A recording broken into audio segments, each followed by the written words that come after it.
अस्सलाम वालेकुम नाज़रीन, मैं हूं ज़मीर हैदर और आप देख रहे हैं प्रोग्राम क्रॉस टॉक। नाज़रीन, आज SIFC का इजलास हुआ जिसमें सऊदी वफद ने भी शिरकत की और उनको बाकायदा एक खसूसी प्रेजेंटेशन भी दी गई। बहुत सारे मंसूबे उनके सामने रखे गए जिसमें JV यानी कि जॉइंट वेंचर की ऑप्शंस भी थी।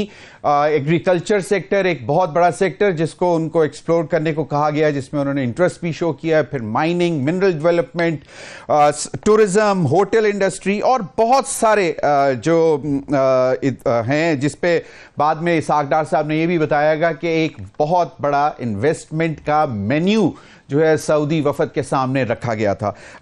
SIFC में यकीनन आपको मालूम है कि वजीर आजम शहबाज शरीफ साहब की सदारत में होता है, जिसमें army chief general Asim Munir साहब भी शामिल थे, शरीक होते हैं, वो भी मौजूद थे। और सऊदी वफद को ख़ास तौर पर एयरपोर्ट्स की निजकारी के हवाले से भी ब्रीफिंग दी गई और जहाँ पे पहले ही हमें इंटरेस्ट आ चुके हुए हैं, जिसको एक्सप्रेशन ऑफ इंटरेस्ट कहते हैं, EOIs आ चुके हुए हैं, सऊदी अरब से भी आए थे, उस पर भी बात हुई। और अब देखना यह है कि सऊदी अरब का जो वफ्द है वो काफ़ी मुतासिर तो हुआ है और उसकी जो ब्रीफिंग, जॉइंट ब्रीफिंग दी गई सऊदी फॉरेन मिनिस्टर और इसहाक डार साहब ने जो जॉइंट ब्रीफिंग दी, उसमें सऊदी वजीर खारजा फैसल बिन फरहान ने जो एक बड़ी अहम बात की, उन्होंने कहा कि जो हमें पाकिस्तान की जानिब से सरमायाकारी से मुतल्लिक प्रेजेंटेशन जो दी गई उससे हम बहुत मुतासिर हुए हैं, क्योंकि इसमें कई एक सेक्टर्स में सरमायाकारी को वाज़े किया गया है, डिटेल्ड एक्सप्लेन किया गया था और ये यकीनन SIFC के इजलास में ही हुआ है। उन्होंने कहा कि इस प्रेजेंटेशन में एक नई अप्रोच से काम लिया जो हमारे लिए बहुत अहम है और इस नई अप्रोच से हमें बहुत एतमाद हासिल हुआ है। और जो सबसे इंपॉर्टेंट बात है नाज़रीन, किसी भी मुल्क को अगर किसी दूसरे मुल्क में सरमायाकारी करनी है तो वो वहाँ के माहौल, सिक्योरिटी और दीगर चीज़ों से और उनकी जो पॉलिसीज़ हैं उनको वो बड़ा कीनली ऑब्जर्व करते हैं, जिस पर इसहाक डार साहब ने भी बताया कि जहाँ पे मेन्यू रखा गया वहाँ पे उनको ये भी इस बात का यकीन दिलाया गया सऊदी वफद को कि उनकी सरमायाकारी को मुकम्मल तहफ़्फ़ुज़ और ताउन फराहम होगा। तहफ़्फ़ुज़ और ताउन आपको मालूम है दो इश्यूज पे ही होता है, एक कंसिस्टेंसी ऑफ पॉलिसीज और दूसरा सिक्योरिटी कंसर्न्स। नाज़रीन, आज army chief general Asim Munir साहब की सदारत में 264वां कोर कमांडर्स कॉन्फ्रेंस हुई, जो कि उसके मैं मोटी मोटी चीज़ें आपके सामने रख देता हूं। दहशतगर्दों को किसी भी जगह से फाल ना होने दें। पाकिस्तान की मुसल्लह अफवाज और कानून नाफिज करने वाले इदारों को पूरी कौम की हमायत हासिल है। मुसल्लह अफवाज पाकिस्तान से दहशतगर्दी के इस खतरे को मुस्तकिल तौर पर ख़त्म करने के लिए पुरअज़्म है। शुरका ने बशाम में चीनी शहरियों पर बुज़दिलाना दहशतगर्दाना हमले और बलूचिस्तान में मासूम शहरियों के बेईमाना कत्ल की मज़म्मत की। शुरका को ब्रीफ किया गया कि किस तरह अफगानिस्तान से सरगर्म दहशतगर्द गिरोह जो है वो इलाकाई और आलमी सलामती के लिए ख़तरा हैं। इसके साथ साथ शुरका को यह भी बताया गया कि ये दहशतगर्द गिरोह पाकिस्तान और इसके इक्तिसादी मुफादात, बिलखुसूस चीन पाकिस्तान इक्तिसादी राहदारी जिसे CPEC कहा जाता है, के खिलाफ प्रॉक्सी के तौर पर काम कर रहे हैं। कोर कमांडर्स ने फ़लस्तीनी अवाम के साथ यकजहती का इजहार करते हुए गजा में इंसानी हकूक की संगीन खिलाफ वर्जियों, जंगी जराइम और नस्ल कुशी की मजम्मत की और मशरक़ वस्ता में बढ़ती हुई कशीदगी पर भी तशवीश का इजहार किया और कहा कि अगर फ्रीकैन ने फौरी तौर पर कशीदगी को कम ना किया तो एक वसी इलाकाई तनाज़ा जन्म ले सकता है। फोरम ने मुसल्लह अफवाज की हौसला शिकनी के लिए, ये बड़ी अहम बात है नाज़रीन, आज कोर कमांडर्स कॉन्फ्रेंस के दौरान मुसल्लह अफवाज की हौसला शिकनी के लिए बदनीयती पर मबनी प्रोपेगेंडा मुहिम पर तशवीश इसका इजहार किया और जोर दिया कि कानून नाफिज करने वाले इदारों और सिक्योरिटी फोर्सेज पर बेबुनियाद इल्ज़ामात एक वतीरा बन चुका है और इसमें ख़ास तौर पर सोशल मीडिया को जो है उन्होंने कहा कि इसमें जो है फ़ौज के ख़िलाफ़ काम हो रहा है। बेबुनियाद इल्ज़ामात का मकसद आवाम और पाकिस्तान की मुसल्लह अफवाज के दरमियान दरार डालने की कोशिश है और हम ऐसी कोशिशों को कामयाब नहीं होने देंगे और इसके ख़िलाफ़ कानून और आइन के मुताबिक सख्त कार्रवाई को यकीनी बनाया जाएगा। कोर कमांडर्स ने मुल्क में पायदार समाजी व इक्तिसादी तरक्की के हसूल के लिए हुकूमत को मुकम्मल ताउन फराहम करने का अज़म जाहिर किया। कोर कमांडर्स ने पायदार समाजी व इक्तिसादी तरक्की के हसूल में गैर कानूनी स्पेक्ट्रम, बिलखसूस स्मगलिंग, ज़ख़ीरा अंदोज़ी, बिजली चोरी और तमाम गैर कानूनी तारकीन की महफूज वतन वापसी के खिलाफ भरपूर ताउन फराहम करने का भी अज़म जो है वो किया गया। आर्मी चीफ ने फील्ड कमांडर्स को हदायत की कि ऑपरेशनल तैयारी और मोराल के आला तरीन मयार को यकीनी बनाएं और तरबियत के आला मयार के ज़रिए पेशेवराना महारत हासिल करें। नाज़रीन, ये तो सूरत हाल हमारे सामने है। दूसरा सियासी मामला आपको मालूम है, मुल्क में सरगर्म है। ऑपोजिशन अभी तक उसी पर है कि वो एहतजाज करेंगे और हुकूमत को चलने नहीं देंगे, चाहे वो वफाक पार्लियामेंट के अंदर हो, वहाँ पे भी उनको नहीं चलने दिया जाएगा, और पार्लियामेंट के बाहर का उन्होंने एहतजाजी शेड्यूल भी जारी कर दिया है। इन्हीं तमाम मामलात पर बात करेंगे। मेरे साथ मौजूद हैं सेनेटर पलवल शाह खान साहब, सीनियर रहनुमा पाकिस्तान पीपल्स पार्टी। बहुत बहुत शुक्रिया सेनेटर साहिबा। गरीदा फारूकी, सीनियर एनालिस्ट, हमें ज्वाइन करेंगी। तैमूर सलीम झगड़ा साहब, सीनियर मेंबर पाकिस्तान तहरीक इंसाफ, हमारे साथ मौजूद हैं। मैं आगाज़ में चाहूँगा आप सबकी इजाज़त से कि एक राना सनाउल्लाह साहब ने एक बड़ी दिलचस्प बात की है कि हुकूमत उनकी पार्टी पाकिस्तान मुस्लिम लीग नून की पाकिस्तान के सबसे बड़े सूबे पंजाब में और वफाक में पूरे पाकिस्तान की सबसे बड़ी ताकत यानी कि वफाकी हुकूमत भी PMLN के पास। मैं चाहूँगा कि पहले अगर तैमूर सलीम झगड़ा साहब, तो ये जिम्मेदारी कौन लेगा जी? वो कहते हैं कि हमें अगर सिंपल मेजॉरिटी मिलती तो फिर हम यकीनन कहते कि जी हमारी जिम्मेदारी है। तो अब क्या वजीर आज़म जो है वो इन तमाम जिम्मेदारियों से बरीउज़्ज़िम्मा है? चीफ मिनिस्टर पंजाब, वो भी क्या इन तमाम जिम्मेदारियों से बरीउज़्ज़िम्मा है? ये हुकूमत है जिसने ये इतराफ किया है कि ना हम अवाम को कोई वादा करते हैं, ना हमारी कोई रिस्पॉन्सिबिलिटी है यानी कि कोई जिम्मेदारी है, और ना हमारा कोई एजेंडा है। बल्कि इस पे और फिर जो आज एक और डेवलपमेंट हुई है कि जो फैजाबाद कमीशन था जिसने ब्लैक एंड व्हाइट में कह दिया कि जो था शहबाज शरीफ जिम्मेदार था, तो मेरे ख्याल में ये गवर्नमेंट है भी एक फेक गवर्नमेंट, और माजरत के साथ इसकी क्रेडिबिलिटी हर दिन के साथ जमीन से भी नीचे जो है वो जा रही है। लेकिन coming back to the actual statement, जो मेरे ख्याल में बड़ी जरूरी स्टेटमेंट है, उन्होंने कहा कोalition गवर्नमेंट है। कोalition गवर्नमेंट तो नहीं है क्योंकि पीपल्स पार्टी गवर्नमेंट के साथ नहीं है, लेकिन ये तो बेसिकली पीपल्स पार्टी पे एक डायरेक्ट अटैक है जो कि कह रहा है कि चूंकि हम नहीं है, बेसिकली इशारा वहां पे है कि वो हमें वो करने नहीं देंगे।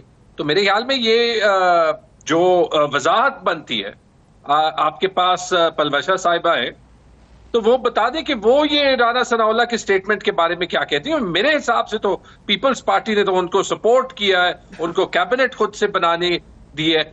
इस स्टेटमेंट का मकसद क्या? और मेरे ख्याल में PMLN की भी किसी रिप्रेजेंटेटिव से जो हुकूमत में ये पूछना चाहिए कि ये कहना क्या चाहते हैं। तैमूर साहब, यकीनन बात तो ये है कि अवाम की जो इस वक्त सूरत हाल है, अवाम परेशान है। महंगाई है, बेरोजगारी है, गुर्बत है, फिर लॉ एंड ऑर्डर सिचुएशन बढ़ती जा रही है, और उसकी में लॉ एंड ऑर्डर सिचुएशन की बढ़ने की, खराब होने की बड़ी वजह भी ये तीनों वजह हैं: गुर्बत, बेरोजगारी और महंगाई। तो अभी इस सूरत हाल में अगर कह दें कि जी हम तो टोटली मतलब हमारा तो कोई लेना देना नहीं है, हमारे जो वादे हैं वो बस सब खत्म, तो ये तो बहुत बड़ी ज्यादती है। तो प्राइम मिनिस्टर मतलब उनको चाहिए कि फिर ठीक है, 100 बिस्मिल्लाह कहें कि जी जो इन हालात को बेहतर कर सकता है, ठीक कर सकता है, वो आके संभाल लें। देखिए, अगर आप you take stock of events, Nawaz Sharif election से पहले चुप, ये पहली बार था शायद तारीख में कि कोई एक लीडर की सिर्फ एक्सपेक्टेशन थी कि किसी तरीके से सीट्स आ जाएंगी। ना कोई जलसा, ना कोई जुलूस, बस रेड कार्पेट आया, लंदन से आए, और ऑब्वियसली इलेक्शन के दिन वो नहीं हुआ। सारी रिगिंग के बावजूद जो तवक्कुआत नवाज शरीफ की थी या जो उनको दी गई थी, आप पूरी PMLN को देखें, दोबारा से कहते हैं, हैरान कुन बात है जो इन्होंने कही है। कि ना हम कोई वादा कर सकते हैं, ना हमारा कोई एजेंडा है। इतने मुश्किल हालात में आप अवाम को होप देते हैं, लेकिन वैसे समझ में भी आती है, एक पार्टी ने 17 सीटें जीती हों, उसके पास मैंडेट नहीं है ना, पर वो ये चाहते थे कि उनको कोई 2/3 मेजॉरिटी प्लेट पे मिल जाए और वो क़यामत पाकिस्तान पे हुक्मरानी करे। आपकी बात बिल्कुल ठीक है, और ये 2 साल हो चुका है ऑलरेडी। ट्रैक रिकॉर्ड हमने शहबाज स्पीड का भी देख लिया, और राना सनाउल्लाह अकेले में नहीं है, जावेद लतीफ साहब को देख लें, इनके 1-2 और लीडर्स हैं, और ये उनको छोड़ के जो इनके पार्टी के बिल्कुल कोर में थे, शाहिद खाकान इनके वजीर आजम रह चुके हैं, मोहम्मद जुबैर साहब हर रोज बात कर रहे हैं, मिफ्ता इस्माइल साहब बात कर रहे हैं, सरदार महताब अब्बासी इनकी पार्टी को छोड़ चुके हैं। इट्स वेरी क्लियर कि all is not well in the PMLN। मुझे समझ नहीं आ रही कि मजबूरी क्या है कि इनको सपोर्ट किया जाए, या what's so special about the Sharif name.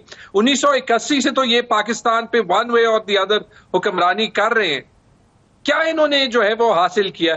Khwaja Asif ने भी कल, बल्कि अभी अजीब बयान दिया है, कोई घंटा पहले मेरे ख्याल में आसमा शिराजी के शो पे, कि भाई ये पूरा जो है फैजाबाद धरना पे जो कमीशन था मजाक था। मतलब कैसे मजाक था? ठीक है, आप जो कह रहे हैं, आप ये पिक एंड चूज नहीं कर सकते। जब आप चाहते हैं आप डेमोक्रेसी के साइड पे हो, जब आप चाहते हैं तो आप सिविलियन सुप्रीमेसी के साइड पे हो, जब आप चाहते हैं तो वोट को इज्जत दो, लेकिन वोट को बेइज्जत करने में सबसे बड़ा रोल आपका हो। तैमूर साहब, मेरे ख्याल में इसका खुलासा ये है कि फैजाबाद ज्यादा PMLN की सियासत खत्म हो रही है। नुकसान जितने देर भी ये गवर्नमेंट में रहेंगे पाकिस्तान को पहुंचेगा। सही। तैमूर साहब, मेरा ख्याल में ख्वाजा आसिफ साहब का ये कहना कि बेकार रिपोर्ट है, या जो कमीशन था फैजाबाद धरना कमीशन रिपोर्ट, क्योंकि उन्होंने बाकी सबको तो बरीउज़्ज़िम्मा, यानी कि उनके ऊपर कोई इल्जाम नहीं है, सवाए शहबाज शरीफ साहब के, जिस तरह आपने भी कहा कि उनके ऊपर कहा गया कि जी वो बेसिकली एक एडमिनिस्ट्रेटिव फेलियर था उस वक्त के चीफ मिनिस्टर पंजाब जो कि मियां शहबाज शरीफ साहब थे, कि वो उसको जो मार्च हो रहा था उसको वहां पे कंटेन ना कर सके, रोक ना कर सके। और उसके बाद खैर बहुत से उसमें शॉर्टकमिंग्स हैं कमीशन की रिपोर्ट में, लेकिन पब्लिक हो गई है कमीशन की रिपोर्ट। वो मामला है, राना सनाउल्लाह साहब ने हमारे जराए के हवाले से ये बताया जा रहा था कि वो कुछ नाराज थे अपनी क़यादत के साथ, और इलेक्शंस के बाद से। और एक वाकया भी हुआ था कि मरियम नवाज साहिबा बतौर चीफ मिनिस्टर पंजाब, और उनके वालिद साहब मियां नवाज शरीफ साहब फैसलाबाद गए तो उनको इत्ला मिली, लेकिन वो शायद उन्होंने ये कहा कि वो फैसलाबाद में मौजूद नहीं थे, और उन्होंने माजरत कर ली उनको रिसीव करने से। तो बातें ज़्यादा खुलकर सामने आईं कि जी शायद वो नाराज़ हैं। और पिछले ही हफ्ते यानी कि ईद से कुछ रोज़ कबल ही शायद उनके मामलात बेहतरी की तरफ चले थे, जिसमें इसहाक डार साहब ने बड़ा रोल अदा किया। लेकिन उसके बाद फिर दोबारा इस किस्म की स्टेटमेंट दे देना और पूरी PMLN को ये कह देना कि जी बस ठीक है, वो एज ए फिगर हेड्स बैठे हुए हैं पंजाब में और वफाक में, लेकिन उनकी जिम्मेदारी कोई नहीं है। सो ये एक क्या रीज़न क्या नज़र आती है? क्योंकि जैसे आप लोगों के इल्ज़ामात थे कि बहुत सारे लोगों को जो है बाकायदा 45 और 47 वाला वो मामला, तो शायद ये रह गए, तो इसलिए ये एग्रेशन है, गुस्सा है। नहीं, इल्जामात तो 45 और 47 के नहीं थे, सबूत सारे पाकिस्तान के सामने। और ये जरूर हो सकता है कि जब आप ऑब्वियसली आपके साथ ज्यादती, यहां पे शायद राणा साहब का मतलब ये है कि ज्यादती उनके साथ ये हुई कि जब औरों को पंजाब में जितवाया गया तो इनको क्यों नहीं जितवाया गया। अगर ओपनली बात कर रहे हैं तो शायद यही बात करें ना। जो मेरे इंफॉर्मेशन में आई, आई डोंट नो ये बात टीवी पे हुई है या नहीं, लेकिन चूंकि आप इतनी बातें खोल रहे हैं कि और ये 2 PMLN के लोगों ने मुझे ऑफ द रिकॉर्ड बताया कि फैसलाबाद में इंतजामिया डट गई थी कि हमने इलेक्शन के रिजल्ट को चेंज नहीं करना। ये बहुत सी जगह KP में भी हुआ है कि शुरू में प्लान तो यही था कि वहां पे भी जो है वो जितवाना है, सिवाय पेशावर के जहां पे 9 लोग अफेक्टीज हैं, जिसमें एक मैं भी हूं। बहुत सी जगह इंतजामिया ने देखा, और मतलब ठीक देखा है कि आपका काम ये नहीं है कि आप एक पार्टी की दूसरी पार्टी के ऊपर जो है वो बिल्कुल सही प्रेफरेंस करें। देखिए, मैं सिर्फ ये कह रहा हूं, खुलासे पे आए ना, पाकिस्तान बदल चुका है। जो एवरेज पाकिस्तानी नौजवान है, 22 साल उसकी उम्र है, शायद उसके पास सारे जवाब नहीं हो, लेकिन उसे ये पता है कि उसको ये निजाम नहीं चाहिए और बड़ी सीरियस सिचुएशन में है। वो सीरियस सिचुएशन ये है कि हम आम पाकिस्तानी को डिसइनफ्रेंचाइज कर रहे हैं। उन्होंने वोट डाला, वो वोट गिना नहीं।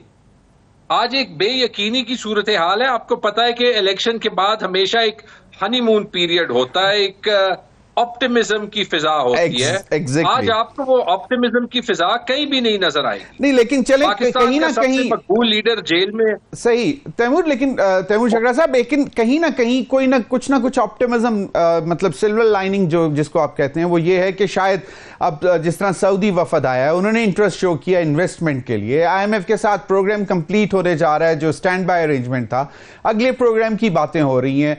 ऑप्टिमिज्म थोड़ा सा IMF की रिपोर्ट में भी नजर आया, वर्ल्ड बैंक की रिपोर्ट में भी नजर आया कि इस साल के बाद अगले साल जो फाइनेंशियल ईयर होगा, पाकिस्तान की मईशत जो है वो बेहतरी की तरफ जाएगी। इंडिकेटर्स जो हैं उनके मैक्रो इकोनॉमिक इंडिकेटर्स बेहतरी की तरफ जाते हुए नजर आएंगे।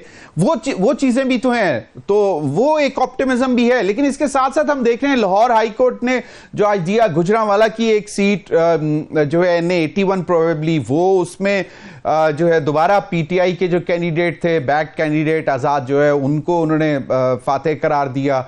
और फिर लोधरा वाली सीट के हवाले से भी मामला सामने आया। फिर एक MPA जो है ननकाना का, वहां से भी। तो ये चीजें भी तो हो रही हैं। इसमें वैसे मुझे जो सबसे बड़ी ऑप्टिमिज्म की बात नजर आती है वो ये है कि शायद लाहौर हाई कोर्ट में कोई आजादी के ग्रीन शूट्स नजर आ रहे हैं। मुझे नहीं पता कि कौन से जज थे जिन्होंने जजमेंट दी है, क्योंकि पिछले साल में तो माजरत के साथ लगता था कि वाहिद अदालत जो कि किसी हद तक आजादाना फैसले कर रही थी, जो उनके फैसलों से लग रहा था, वो पेशावर हाई कोर्ट थी। और याद रखें कि पेशावर हाई कोर्ट के PTI के खिलाफ भी बड़े इंपॉर्टेंट फैसले आए हैं। सही, तो आपको जो लाहौर हाई कोर्ट के फैसले हैं वो ज्यादा ऑप्टिमिस्टिक आप हैं कि वो उसमें ज्यादा ऑप्टिमिज्म नजर आ रहा है बनिस्बत के सऊदी इन्वेस्टमेंट। पलवशा साहिबा पहली बार है। सही पलवशा साहिबा ने दोबारा जी, पलवशा साहिबा सॉरी, माजरत से कुछ टेक्निकल इशू आ रहा था जी, आप बात मुकम्मल कीजिएगा। पलवशा साहिबा, शहबाज शरीफ साहब की हुकूमत से अगर वो मतलब एक नाताल्की का ऐलान करें कि वो तमाम जो है वादे जो उन्होंने किए हैं, जाहिर है मैं आपको यही कह रही थी, ये पहली कोalition हुकूमत तारीख की नहीं बनी। इस मुल्क में पहले भी कोalition हुकूमतें हैं, पीपल्स पार्टी की भी कोalition हुकूमत थी। सही, बड़े मुश्किल कोalition पार्टनर्स थे। सबने अपना अपने मंशूर में से जो जो काम वो कर सकते थे, जो वादे किए थे, सबने किए। अब ये ख्वाहिश तो हो सकती है कि 2/3 अक्सरियत किसी एक पार्टी को मिल जाए, लेकिन हर सियासी इलेक्शन मार्के के नतीजे में ये जरूरी नहीं है कि ये हो। और सियासी जमातों को जाहिर है इस बात का पता होता है कि हालात और रिजल्ट जो है वो किसी भी सिमत जो है वो जा सकते हैं। तो अब ये देखिए, एक तवातुर के साथ जाहिर है इनकी पार्टी का अपना मामला है, हम तो इनके इस वक्त तक साथ हैं, हम इन्हें क्या कह सकते हैं। लेकिन बहरहाल अजीब सी स्टेटमेंट है, मैं तो कहूंगी कि पलवशा साहिबा, उन्होंने कहा कि ये कोएलिशन के बाकी पार्टनर्स की भी जिम्मेदारी बनती है। It's not the onus doesn't lie only on the shoulders of PMLN. Now the strange thing is कि you are not the part of the government, so but you are support. That is true, सबकी जिम्मेदारी बनती है। लेकिन जो वजीर आजम साहब हैं वो कैप्टन ऑफ द शिप हैं, जाहिर है उन्हीं की कमांड चलती है, उन्हीं के हाथ में बड़ा इनिशिएटिव होता है, स्टेक भी सबसे बड़ा उन्हीं का होता है। हम तो खैर हुकूमत में नहीं है, लेकिन हमने ज़ाहिर है इनसे वोट लिए भी हैं, दिए भी हैं, आईनी ओहदे भी कर लिए हैं। तो बहरहाल हम साथ हैं इनके, लेकिन अब ये समझ नहीं आ रहा कि PMLN में से कुछ लोग पता नहीं क्या नाराज हैं या क्या इनके अपने मामलात हैं। लेकिन अगर वो अपने मंशूर पे से हाथ हटा रहे हैं तो फिर ठीक है। ये तो फिर अब मियां शहबाज शरीफ साहब या मियां नवाज शरीफ साहब को सोचना चाहिए कि इस सूरत हाल में क्या करना चाहिए। लेकिन बहरहाल ये स्टेटमेंट्स जो हैं, जाहिर है अवाम एक मुश्किल में से गुजर रही है, मुआशी हमारे मसाइल किसी सूरत कम नहीं हो रहे, महंगाई बहुत ज़्यादा है। आगे आने वाले दिनों में IMF की कंडीशनैलिटीज का असर पड़ेगा। तो फिर एक थोड़ी मैं कहूंगी कि मायूसी तो अवाम में फैलती है कि ये क्या बात हो रही है। सही, बिल्कुल मायूस। बहरहाल इनको इस बारे में जो जिसकी जिम्मेदारी ये समझते हैं कि हमारी क्या जिम्मेदारी है उसका तयन कर दें, अपनी क्या जिम्मेदारी है वो बता दें। हमारे जिम्मे जो वो डालेंगे, जाहिर है हमारी तो सूबों में हुकूमतें हैं, हमारी जिम्मेदारी है वहाँ हम डिलीवर करेंगे तो लोग अगली दफा आएंगे। नहीं, और इसी तरह इनकी पंजाब में अब ये सेंटर में जो भी काम हो रहा है वो तो हम जहाँ तक इनको किसी सपोर्ट की जरूरत है वो तो पाकिस्तान पीपल्स पार्टी दे रही है। सही, लेकिन बहरहाल इनिशिएटिव तो नहीं के हाथ में। सही, बिल्कुल सही। गरीदा फारूकी साहिबा ने भी हमें ज्वाइन कर लिया। गरीदा, राना सनाउल्लाह साहब की एक स्टेटमेंट पे गुफ्तगू हो रही थी। मैं आपको बताता चलूं कि हमारे साथ तैमूर सलीम झगड़ा साहब भी हैं। तो गरीदा आपको मैं सुनवा दूं वो शॉर्ट राना सनाउल्लाह साहब का। एक निजी टीवी पर गुफ्तगू की है उन्होंने गुज़िश्ता रोज, यहाँ आपकी नजर से गुजरा है, आपने सुना है, यहाँ देखा है। दिनों से राना सनाउल्लाह साहब बहुत सी स्टेटमेंट्स दे रहे हैं ज़मीर हैदर साहब। सो आप कौन सी स्टेटमेंट को एग्जैक्टली रेफर कर रहे हैं? बिकॉज बतौर सहाफी हर स्टेटमेंट पे नजर तो रहती है, इल्म तो होता है, लेकिन अगर आप स्पेसिफिकली बता दें, पॉइंट आउट कर दें कि उनकी कौन सी स्टेटमेंट के बारे में आप सवाल करना चाह रहे हैं। जी गरीदा, ये बिल्कुल देखा है राना सनाउल्लाह साहब का मैंने स्टेटमेंट। और राना सनाउल्लाह साहब आजकल बहुत ज्यादा मीडिया अपीयरेंसेस दे रहे हैं क्योंकि उसके अलावा तो फिलहाल उनके पास काम और कोई नहीं है। कौमी असेंबली में भी वो मौजूद नहीं है, हुकूमत में भी फिलहाल उनको नहीं रखा गया, ना फेडरल गवर्नमेंट में ना प्रोविंशियल गवर्नमेंट में। तो राना सनाउल्लाह साहब के पास इस वक्त माशाल्लाह बड़ा एम्पल टाइम है और बातों के वो बड़े बादशाह हैं, बल्कि शहनशाह हैं और मीडिया की एक वो डार्लिंग है। Media loves to talk to them and loves to have their point of view, इसीलिए आपको उनकी बड़ी जबरदस्त किस्म की अपीयरेंसेस नजर आ रही है। बट आई मीन अगर आप मुझसे इसका एनालिसिस पूछना चाहेंगे तो मेरे नजदीक ये सिर्फ एक नाराजगी वाली स्टेटमेंट है जहाँ पे कुछ पर्सनल एलिमेंट भी है राना सनाउल्लाह साहब का कि जी हमारा तो कोई इसमें वादा नहीं है अवाम के साथ। इसमें राना सनाउल्लाह साहब अपनी जो उनकी जाती नाराजगी है उसको ज्यादा अयां कर रहे हैं। अब वो नाराजगी उनकी क्या है, किसके साथ है? गरीदा, तो आपको लगता है कि ये कोई नाराजगी, कोई गुस्सा, उसकी वजह से इस किस्म की स्टेटमेंट आ रही है? तो लेकिन वो तो बड़े पोलाइटली, क्योंकि हमारे जरा ये कह रहे थे कि 9 फरवरी के बाद थोड़े से वो नाराज थे और कॉन्टिन्यूस नाराजगी चल रही थी, और खास तौर पे मरियम नवाज साहिबा और मियां नवाज शरीफ साहब जब फैसलाबाद गए तो तब वो मौजूद नहीं थे। अगर इजाजत दें तो मैं एक छोटी सी ब्रेक ले लूं, तो ताकि फिर जो पहला सेगमेंट है काफी तवील भी हो गया, तो मैं चाहता हूं कि ब्रेक के बाद गरीदा आप अपना आर्गुमेंट मुकम्मल कीजिएगा और मुझे आपका बेसिकली एनालिसिस चाहिए इस पर। नाज़रीन, वक्त हुआ एक ब्रेक का, हमारे साथ रहिए।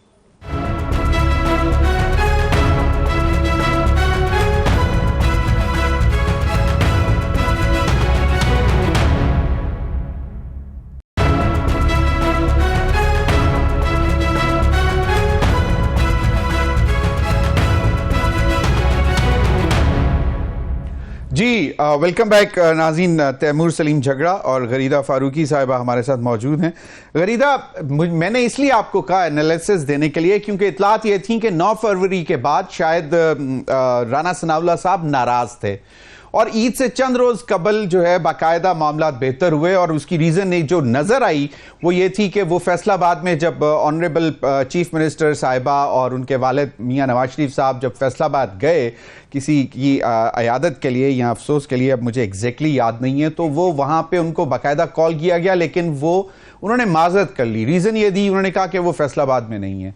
अब ये नहीं मालूम मुझे कि ये बात सही है कि गलत है कि वो थे फैसलाबाद में या नहीं थे, लेकिन वहां पर अंदाजा लगाया गया कि राना सनाउल्लाह साहब शायद वाकई नाराज हैं। और ईद से चंद रोज कबल, जिसमें इसाक डार साहब ने एक बड़ा रोल प्ले किया और फिर मामला बेहतर हुए, और फिर ये स्टेटमेंट, और ये स्टेटमेंट तकरीबन वैसी ही है जो मियां नवाज शरीफ साहब ने वोट डालने के बाद दी थी कि हम आवाम की खिदमत करना चाहते हैं और हम चाहते हैं कि कम से कम हमें सिंपल मेजॉरिटी मिले। तो उस तनाजुर में कि क्या ये बिल्कुल मतलब onus lies on the coalition PMLN, जो उन्होंने कहा कि हमारे वादे हम पूरे नहीं करेंगे? नहीं जी, पीएमएलएन तो बिल्कुल भी एब्सॉल्व नहीं होगी, बिल्कुल भी एक्सोनरेट नहीं होगी।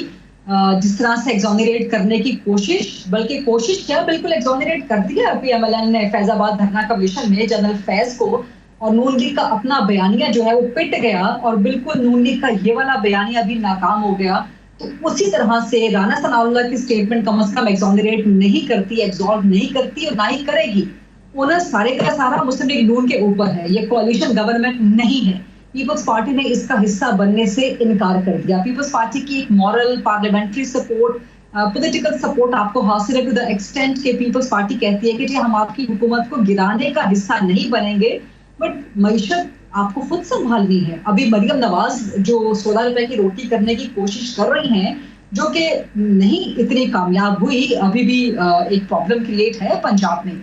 और जब तक आप गंदम का रेट आप किसानों की इस्तेहसाल कर रहे हैं, किसानों को आप एक्सप्लॉइट कर रहे हैं, जो गंदम का रेट आपने पंजाब में रखा है वो किसान को, छोटे किसान को वारे नहीं खाता है। पंजाबी में जो बात की जाती है उसकी गंदम बर्बाद हो जाएगी, बावजूद इसके आपके पास सरप्लस व्हीट इस वक्त प्रोडक्शन हुई है। तो जब तक आप गंदम की बेसिक प्राइस किसान को ठीक नहीं दे रहे तो वो आगे जाके फिर जो आड़ती है, फिर जो मिल मालिक है वो इस्तेहसाल करेगा उस फार्मर का, फिर वो अपने मन मर्जी कीमत पे जो है प्रोवाइड करेगा आगे आटा, और उस आटे की जो मनमानी कीमत है, जो कि महंगा आटा है, उसके आप 16 रुपए की रोटी कैसे दे सकते हैं? सो आपने जैसे टीयर वाइज होता है ना, आपने लास्ट स्टेज पे जाके तो एक कॉस्मेटिक एप्लीकेशन करने की कोशिश की है कि ये रोटी 16 की हो जाए, लेकिन उसके नीचे के जितने भी टीयर्स हैं वहां पे आपने कोई मरम्मत नहीं की, वहां पे आपने कोई तवज्जो नहीं दी, बल्कि वहां पे मजीद चीजें खराब हो रही हैं। तो ये ओनर्स तो मुस्लिम लीग नून के ऊपर है। ये कोलिशन गवर्नमेंट इस सेंस में कहलाई जा सकती है कि यहाँ पर टेक्नोक्रेट्स आपके साथ मौजूद हैं, मोहम्मद औरंगजेब आपके साथ मौजूद हैं, मोहसिन नकवी आपके साथ मौजूद हैं, किसी पार्टी का वो हिस्सा नहीं है, आहद चीमा आपके साथ मौजूद हैं, बाकी लोग आपके साथ मौजूद हैं। तो ये पॉलिटिकल कोलिशन तो नहीं, टेक्नोक्रेट प्लस पीएमएलएन की है। और राना सनाउल्लाह साहब ये कहेंगे कि जी हमारा कोई वादा नहीं है, हमें सिंपल मेजॉरिटी नहीं दी। वज़ीर आज़म तो मुस्लिम लीग नून ने बना दिया था नवाज शरीफ को, वो जो पूरे सफात के इश्तिहार दे दिए थे इलेक्शन से 2 दिन पहले, जिसपे मेरे समेत आपने भी और बाकी सब सहाफियों ने शदीद तनकीद की थी कि ये किस किस्म की सहाफत है, ये किस किस्म की सियासत है कि आप एक पेड एड दे रहे हैं और आप वोटर का जो एक इंटरनेट है उसका माइंड जो है उसको आप उसको मैनिपुलेट करने की कोशिश कर रहे हैं। Anyway that's the story in the recent past now. So मैं बिल्कुल एग्री नहीं करती राना सनाउल्लाह साहब की इस बयान से। I think this is just a statement to play to the media galleries, to play to the public sentiment, that's it। उसके अलावा कोई गरीदा, हाँ, इसका ये मतलब भी हो सकता है कि क्या राना सनाउल्लाह खुद शहबाज शरीफ के लिए गड्ढा खोद रहे हैं, वही शहबाज शरीफ जिनके राना सनाउल्लाह साहब दस्ते रास्त समझे जाते रहे हैं। अब आप ये कह रहे हैं कि जी हमारा कोई लेना देना नहीं है, साढ़े देना रहना, शहबाज शरीफ देना रहना, मतलब तो फिर इसका मतलब है कि पीडीएम की गवर्नमेंट में 16 महीने की गवर्नमेंट में वो वजीर दाखिला थे गरीदा, बिल्कुल। बट द पॉइंट इज कि अभी तैमूर सलीम झगड़ा भी मेरे साथ मौजूद हैं, बात यही हो रही थी कि Peoples Party should be responsible, क्योंकि उन्होंने क्विड प्रो को के तहत बाकायदा तौर पर आईनी ओहदे लिए हैं, उनसे वोट लिए हैं। अभी सेनेटर पलवल शाह साहिबा कह कर गई हैं मेरे ही प्रोग्राम में कि हमारी जितनी जिम्मेदारी है, अब बिल्कुल हम समझते हैं कि सबकी मिलकर जिम्मेदारी है, लेकिन उन्होंने कहा कि अगर राना सनाउल्लाह साहब ने ये स्टेटमेंट दी है तो फिर बता दें कि कोalition की गवर्नमेंट क्या की जिम्मेदारी क्या बनती है, और हुकूमत में जो कोalition नहीं है यानी कि पीपल्स पार्टी, उसकी क्या जिम्मेदारी बनती है। तो ये एक बड़ा अजीब सी सिचुएशन है बिल्कुल। लेकिन तैमूर सलीम झगड़ा साहब, एक बात और मुझे बताएं कि अभी जो सूरत हाल है, जिस तरह बाकायदा तौर पर जो सऊदी वजीर खारजा फैसल बिन फरहान ने भी बात की कि पहली दफ़ा उनको एहसास हुआ कि जो प्रेजेंटेशन दी गई SIFC में वो उनके लिए भी बहुत अहम है, और उनको इस नई अप्रोच से उन्होंने कहा कि उनको बहुत एतमाद हासिल हुआ है। तो ये तो एक खुशाइन बात है। अब यकीनन अब आपको भी एक रोल प्ले करना है, और वो है सियासी इस्तेहकाम का। आप लोग यकीनन फोरम्स पे रहें, वहां पे आप अपने राइट्स के लिए लड़ें। फोरम्स हैं, इलेक्शन कमीशन ऑफ पाकिस्तान है, हाई कोर्ट्स हैं, जिस तरह आज लाहौर हाई कोर्ट ने बहुत रिलीफ दिया, फिर सुप्रीम कोर्ट है, ट्राइब्यूनल्स हैं, तो पार्लियामेंट है। उसमें अब आप सड़कों पे आएंगे, कहेंगे पूरा मन है, लेकिन उसको कौन इंश्योर करेगा? तो एक एतमाद आप भी फॉरेन इन्वेस्टर को दे दें कि जी हम कोशिश यही करेंगे, हम चाहेंगे कि मुल्क में अब बदअमनी ना हो, अमन रहे, प्रॉब्लम ना हो, लॉन्ग मार्चेस ना हो। मतलब ये इसमें कुछ कंट्रीब्यूट आप भी कर सकते हैं बतौर पीटीआई? पीटीआई कंट्रीब्यूट कर रहा है। पहली चीज, अगर सऊदी अरेबिया से इन्वेस्टमेंट आए, ये अच्छी बात है। सऊदी अरेबिया हमारा एक दोस्त मुल्क है और उसने हमेशा मदद करने की कोशिश की है, लेकिन जरा स्टेप बैक करें। आई होप कोई जो है वो सऊदी अरेबियन मिनिस्टर को राना सनाउल्लाह साहब का स्टेटमेंट ना सुना दे, क्योंकि अगर सुना देगा तो गड़बड़ ना हो जाए कि हुकूमत के सबसे जो सीनियर फंक्शनरीज हैं वो कह रहे हैं कि हम तो किसी चीज के जिम्मेदार नहीं, he is not a functionary, he is not part of the government. वो नाराज थे। अब one of the senior most people in the party, yeah, exactly. कोई शक नहीं है। ठीक। और उन्होंने इन वे, मैं दोबारा सुन, क्योंकि मैं जितना ये स्टेटमेंट सुनता हूं ना, मुझे हैरानगी होती है कि ये शहबाज शरीफ पे अटैक था या ये पीएमएलएन की तरफ से सिर्फ एक स्टेटमेंट था कि अपनी रिस्पॉन्सिबिलिटी जो है उससे अपने आप को एब्जॉल्व करे, या ये पीपल्स पार्टी पे अटैक था। देखिए, जैसे पलवशा साहिबा ने कहा, ये सारा कुछ कोalition गवर्नमेंट्स पाकिस्तान में होती रही हैं। तो आपके पास अगर इतने सारे नुस्खे थे, आपने इन्वेस्टमेंट लानी थी, आपने जो है वो डॉलर को 300 से 100 रुपए करना था, नवाज शरीफ कह रहा था, आपने रोटी 5 रुपए की करनी है तो कर लेना।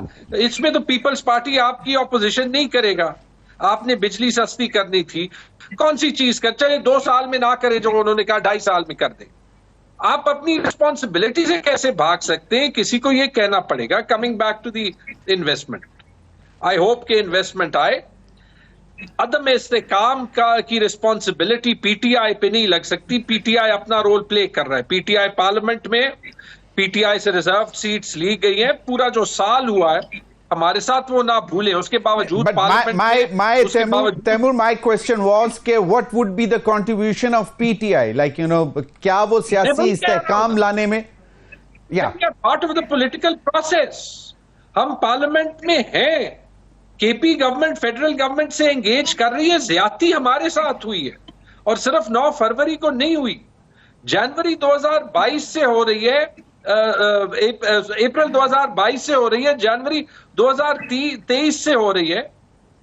जो हजारों लोगों के पास वो हुआ जो पंजाब पुलिस ने किया, जो जब उस दिन बहावल नगर में किया तो उसका रिएक्शन आया नहीं। किसी आई एग्री आप लोगों के साथ ज्यादतियां हो रही हैं, जनवरी 2023 से हो रही। बट माय पॉइंट वाज कि at this point in time when we are looking for foreign investment, when we are looking for having some मतलब जिसको आप सियासी इस्तेहकाम, पॉलिटिकल स्टेबिलिटी कहें, इकोनॉमिक स्टेबिलिटी के लिए जरूरी है, उसमें अगर आप कैसे इंश्योर करेंगे कि चलें ठीक है आप कहते हैं कि जी हम पुरअमन एहतजाज करेंगे, लेकिन but who will guarantee that? ये पिछले 10 महीनों में पुरअमन एहतजाज नहीं हुआ। ये मुझे बता दें, ये सारे कैंपेन में हमें तो एक जलसा करने की कोशिश नहीं की गई। कहां पे पीटीआई ने जो है वो कोई ऐसी चीज की है जो पुरअमन नहीं थी। सही, वो अब उनके यकीनन अंदरूनी मामलात हैं। बट आपके हम नाम नवाब तैमूर तालपुर साहब ने पीपल्स पार्टी से हमें ज्वाइन किया है। If you allow me I would have his reaction as well. Taimur Talpur साहब, आपके वक्त का बहुत शुक्रिया। राना सनाउल्लाह साहब की स्टेटमेंट पे बात हो रही थी, उन्होंने कहा कि जी हमारे जो वादे हैं हमें पूरे करने की अब कोई जरूरत नहीं है, क्योंकि अवाम ने हमें सिंपल मेजॉरिटी नहीं दी और ये कोएलिशन की गवर्नमेंट है। कोएलिशन इज रिस्पॉन्सिबल और कोएलिशन का एजेंडा होता है, किसी पार्टी का एजेंडा नहीं होता। तो should Peoples Party be question in that, क्योंकि आप कोएलिशन का हिस्सा, पहली बात तो ये बताएं हैं या नहीं है, लेकिन आप लोगों ने आईनी ओहदे लिए हैं और बाकायदा एक अरेंजमेंट के तहत, तो उसको आप कैसे डिफेंड करेंगे? थैंक यू जमील भाई। 2 डिफरेंट चीजें हैं। पहली बात तो ना ही हम इस गवर्नमेंट का हिस्सा हैं और ना ही हमारा कोई वजीर कैबिनेट में इनके साथ बैठता है। पर एक ऑफ कोर्स एक बात होती है, एक मॉरल ग्राउंड्स होते हैं। उन मॉरल ग्राउंड्स पर मैं समझता हूं कि क्योंकि हम स्टेक होल्डर्स हैं, क्योंकि हमने ही इनकी हुकूमत बनाई है, अगर हम इनकी मदद ना करते तो कभी इनकी हुकूमत नहीं बन सकती थी। कोर्स हमारी जिम्मेदारी बनती है कि हम ज्यादा से ज्यादा जो बेहतर गवर्नमेंट से काम है वो निकलवाएं। हम ज्यादा से ज्यादा जो है गुर्बत का खात्मा करें, नौकरियां दी हैं।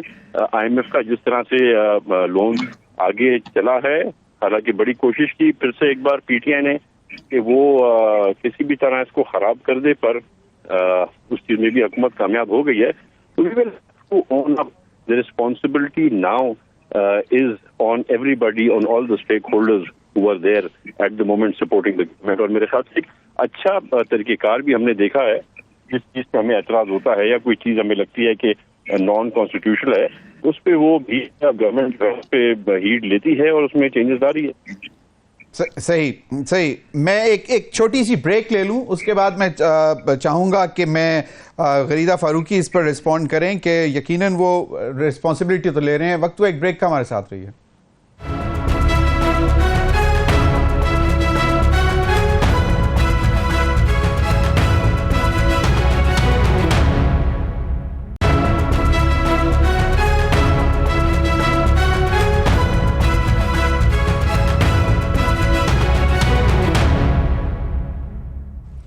वेलकम बैक नाज़रीन। गरीदा, आपने तैमूर टालपुर साहब की गुफ्तगू भी सुन ली। वो कहते हैं कि एक मॉरल रिस्पॉन्सिबिलिटी हम पर भी आती है और हम उससे बिल्कुल जो है आंखें नहीं चुराते, और उस पर भी बात कर लीजिएगा अगर आप चाहें तो। लेकिन दूसरा जो मेरा सवाल तैमूर सलीम झगड़ा साहब से था कि कहीं ना कहीं अब ऑपोजिशन को भी थोड़ा सा कंट्रीब्यूट करना पड़ेगा कि यकीनन मैं समझता हूं कि वो क्लेम उनका यही है कि जो भी एहतजाजी सियासत होगी उसमें वो पुरअमन रहेंगे, चाहे वो जलसे हों, जुलूस हों। लेकिन मॉब की अपनी मेंटेलिटी होती है। जब मॉब होता है तो उसको शायद लीडर उस तरह कंट्रोल भी नहीं कर पाते हैं और कभी कभार करना भी नहीं चाहते हैं, just to give a loud message. तो गरीदा, अगर आप रिस्पॉन्ड कर दें पहले वाली बात को, तो कम से कम इस बात का मुझे ज़रूर बताएं कि अब क्या, अगर सऊदी फॉरेन मिनिस्टर ये कह रहे हैं कि हमें एतमाद आया है कि जो हमें प्रेजेंटेशन दी है वो हमारे लिए भी बड़ी मुफीद रही है और अब हम बहुत क्लैरिटी से देख रहे हैं कि हमने कैसे इन्वेस्टमेंट कहाँ पे करनी है, तो उस माहौल को जारी रखने की जिम्मेदारी अब तमाम सियासी जमातों की है या सिर्फ हुकूमतों की है? ये सवाल आपका बहुत अहम है और ये मैंने अपने प्रोग्राम में भी आज ये सवाल रखा है। मैं इस पे जरा तफसील से आगे चल के, अगर आप मुझे इजाजत दें सिर्फ फॉर अ फ्यू मिनट, तो मैं इस पे जरूर बात करूंगी। लेकिन अभी जो आप जो आपके क्वेश्चन का जो ये पार्ट है ना कि जी एक सऊदी सरमायाकारी आ रही है और एक बहुत एक बड़े मैग्नीट्यूड की सरमायाकारी जो हम वो एक्सपेक्ट कर रहे हैं, तो इसमें ऑपोजिशन का किरदार क्या होना चाहिए? क्या सिर्फ गवर्नमेंट का किरदार है? सही। तो अब आप आ जाएं, मतलब the role of the opposition. लेकिन जो आपने बात की, जी बिल्कुल एग्जैक्टली, मैं आपके सवाल के उसी हिस्से की तरफ आ रही हूँ। देखिए, opposition, we are talking of a utopian environment. Ideologically speaking, yes, opposition should be part of the betterment of any country, for the economic development of every country. लेकिन fortunately, unfortunately, opposition जमातें जहाँ पर भी, और खासतौर पे अगर पाकिस्तान की आप हिस्ट्री उठा के देख लें, so they play to the public sentiment, they play to the visceral sentiment, जो इमोशनल सेंटिमेंट होता है अवाम का। तो अवाम का इमोशनल सेंटिमेंट इस वक्त पाकिस्तान तरीके इंसाफ को अगर कैश करवाना है तो वो anti-PMLN है। तो पाकिस्तान तरीके इंसाफ अपने पाँव पे सियासी कुल्हाड़ी तो नहीं मारेगी मुस्लिम लीग नून का साथ दे के, ये उनकी एक सियासत है। दूसरी जानिब एक रियासती मफाद है। सऊदी अरब हमारा बरादर इस्लामी मुल्क है, पाकिस्तान के साथ हमेशा से उसके बड़े गहरे ताल्लुकात रहे हैं। पाकिस्तान जब भी प्रॉब्लम में होता है तो हम सऊदी अरब के पास सबसे पहले भाग के जाते हैं, चाहे हमें पैसों की जरूरत हो, चाहे हमें ऑयल डेफर पेमेंट्स पे उसकी जरूरत हो, चाहे जो भी चीजें, चाहे हमारे बैंकों में अकाउंट्स में पैसे रखवाने हो। तो और फिर हमारा एक बहुत बड़ा डायस्पोरा सऊदी अरब में काम करता है, हमारी लेबर का बहुत बड़ी लेबर फोर्स सऊदी अरब में काम करती है जो कि यहाँ पर रेमिटेंसेस भेजती है। तो पाकिस्तान के स्टेक्स बहुत हाई हैं सऊदी अरब के हवाले से। तो यस, अब पाकिस्तान तरीके इंसाफ को यहाँ पर फैसला करना होगा कि वो अपनी सियासत को प्रायोरिटाइज करते हैं या वो नेशनल इंटरेस्ट को प्रायोरिटाइज करते हैं। मुझसे पूछेंगे बतौर सहाफी, बतौर पाकिस्तानी, ऑफ कोर्स आपसे भी पूछेंगे तो आप भी कहेंगे कि पाकिस्तान तरीके इंसाफ को नेशनल इंटरेस्ट को इस वक्त मुकद्दम रखना चाहिए, पाकिस्तान को सबसे पहले मुकद्दम रखना चाहिए। सियासत आपको अगर कहीं नुकसान पहुंचता है तो आप उठा, बिल्कुल सही। सही सही। मैं तैमूर टालपुर साहब की तरफ जाना चाहूंगा और फिर तैमूर सलीम झगड़ा साहब से मैंने फाइनल कमेंट भी लेना है। नवाब तैमूर टालपुर साहब, अब एक माहौल बनाने की जरूरत है जहां पे गैर मुल्की सरमायाकारी भी हो पाकिस्तान में और वैसे भी बिजनेस एनवायरनमेंट भी बेहतर हो लोकल बिजनेसमैन के लिए भी। अब उसमें तमाम स्टेक होल्डर्स, तमाम पॉलिटिकल पार्टीज का कंट्रीब्यूशन होना चाहिए, या फिर जो अपोजिशन इस वक्त अब ग्रैंड अलायंस की तरफ जा रही है जिसको महमूद खान अचकज़ई साहब लीड कर रहे हैं पीटीआई में के साथ मिलकर, और कोशिश पीटीआई की है कि मौलाना फजलुर रहमान साहब को भी साथ मिलाया जाए, तो आपको क्या लगता है कि ये साजगार साबित हो सकता है? देखिए जी, ये तो मुझे पता है कि जिस जहाज में सऊदी हुकूमत ने मंगवाया था इमरान खान साहब को, जब वो प्राइम मिनिस्टर थे, तो उनको वापसी उस जहाज से आधे रास्ते से वापस लाके उतार दिया था। तो मुझे ये तो पता है कि उनकी सख्त नापसंदी है इमरान खान की तरफ, उनकी बातें और उनकी जो कुछ गलत बातें उन्होंने की थी उनकी वजह से। पर मैं नहीं समझता कि और किसी का सिवाय सिंध हाउस इस्लामाबाद और बिलावल हाउस कराची के अलावा इनको हटाने में और किसी का कोई ना हाथ है और ना ही किरदार है। और जब आप बात करते हैं सिंध हाउस का नाम आपने लेकर जो है, सही चलें, ओके सही, आई अंडरस्टैंड। तो लिहाजा सेकेंडली जब आपने बात की है, जो डायलॉग की बात है, तो Pakistan Peoples Party has always been very clear. हमने हमेशा से डायलॉग के लिए बात की है, पर जब हम बात करते हैं डायलॉग की तो कहते हैं कि भाई हम चोरों के साथ बात नहीं करते, और जब जरूरत इनको पड़ती है हमसे बात करनी, तो हमारे जो है कॉमन फ्रेंड्स जो हैं न्याजी साहब के और सदर रजारी के, वो आके हमारे पैरों में बैठ जाते हैं कि खान साहब मिन्नत कर रहे हैं कि खुदा के वास्ते हमारी हुकूमत टॉपल मत करो, हम आपके साथ हुकूमत करने को तैयार हैं। तो आप एक मिनट तैमूर टालपुर, ये जरा दोबारा रिपीट करिएगा, क्या बात की आपने? Common friends of Asif Ali Zardari and Imran Khan? जी हाँ, देखिए, और जब इनकी गवर्नमेंट जा रही थी उनने हमें पेशकश की हुकूमत देने की, हमें कैबिनेट का मेंबर बना रहे थे, हमें वजारतें दे रहे थे, हमारी हर शर्त कबूल करने को तैयार थे। अच्छा, this is February 2022 you are talking, आपका रेफरेंस मार्च 2022। ओके ओके, बिल्कुल बिल्कुल। अच्छा। तो इनमें कोई एक जरा स्टेबिलिटी आ जाए ना, पॉलिटिकल स्टेबिलिटी लाने के लिए पार्टी में भी कोई पॉलिटिकल स्टेबिलिटी होती है, तो इनको चोरों से बात करनी नहीं है, और हम जहां तक बात कर सकते हमने कोशिश की, पर बात करने का फायदा नहीं होगा सही, क्योंकि ये इनस्टेबिलिटी चाहते हैं, ये इकोनॉमिक टर्ब्यूलेंस चाहते हैं कि रहे, पॉलिटिकल टर्ब्यूलेंस रहे, ये वो हरबा इस्तेमाल करते हैं जिससे हमारी इकोनॉमी का, हमारे मुल्क का नुकसान हो। तो मैं समझता हूँ कि अगर ये इस बात पे फैसला कर लें कि ये पाकिस्तान के मफाद में है और इनसे बैठ के बात की जाए, तो उसमें मुझे यकीन है कि पाकिस्तान का फायदा होगा। बिल्कुल सही। पर जो अभी तक जो इनका किरदार रहा है वो बहुत नेगेटिव रहा है के लिए। बिल्कुल सही। तैमूर सलीम झगड़ा साहब, दो चीजें आपके सामने हैं, एक तो ये कि चलें बाकी चीजें जो आपने करनी है वो फोरम्स भी हैं, आप अगर पुरअमन एहतजाज करना चाहते हैं तो करें, लेकिन चाहते हम यही हैं कि मुल्क जो है वो स्टेबिलिटी की तरफ चले। और दूसरी कि जो शेर अफजल मरवत साहब के ने बाकायदा इल्ज़ाम ही लगाया मुबैना तौर पर सऊदी अरब पर गरीदा फारूकी साहिबा के प्रोग्राम में, उस पर आप क्या कहेंगे? मैंने जी शेर अफजल साहब की स्टेटमेंट नहीं सुनी, और पीटीआई की कोई भी पॉलिसी पीटीआई की कोर कमेटी से निकलेगी, तो मेरे ख्याल में इसको साइड पे कर देते हैं। अगर हम लोगों के इंडिविजुअल बयानात को पार्टी पॉलिसी समझना लगे तो फिर ये सबसे पहले यही हमें कहना चाहिए, शेर Afzal Marwat is part of core committee और नॉट? नहीं, पार्ट ऑफ कोर कमेटी नहीं। जब कोर कमेटी से निकल आ जाएगा कि वो किसी मुल्क पे इल्जाम लगा रहा है तो फिर वो होगा, वरना जो है वो as I said I haven't heard anything, मैं क्या उस पे कमेंट। चलें, ठीक है। जहां तक जो है वो ये बात है, देखिए कि एक रिस्पॉन्सिबल रोल प्ले करना है, रिस्पॉन्सिबल रोल प्ले कर रहे हैं, एक बुनियादी सवाल है, इसका जवाब दे दे, फिर मैं ये पीपल्स पार्टी की बात को भी टच करता हूं।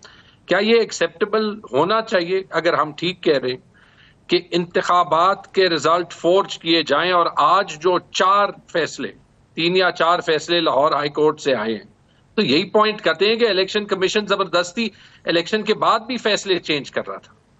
क्या ये एक्सेप्टेबल होना चाहिए किसी भी जमहूरियत में? Not at all. सही।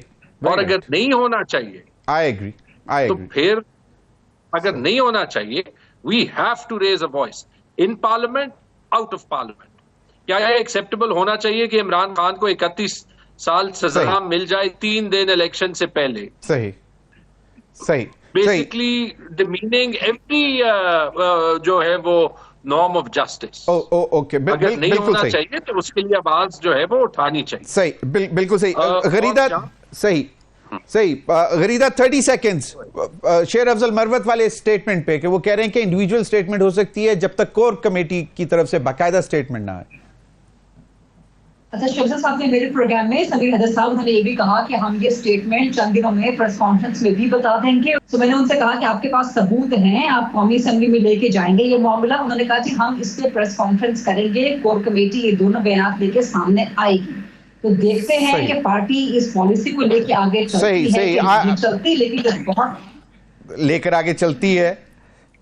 ये it's a $1 million question, no doubt Gharida. लेकिन आपके पास क्लिप हो तो ये जरा काइंडली तैमूर सलीम झगड़ा के साथ शेयर कर दीजिएगा ताकि they can come back to you on that. तीनों हजरात का बहुत बहुत शुक्रिया। नाज़रीन अब तक के लिए इतना ही, इजाजत दीजिए। अल्लाह हाफिज।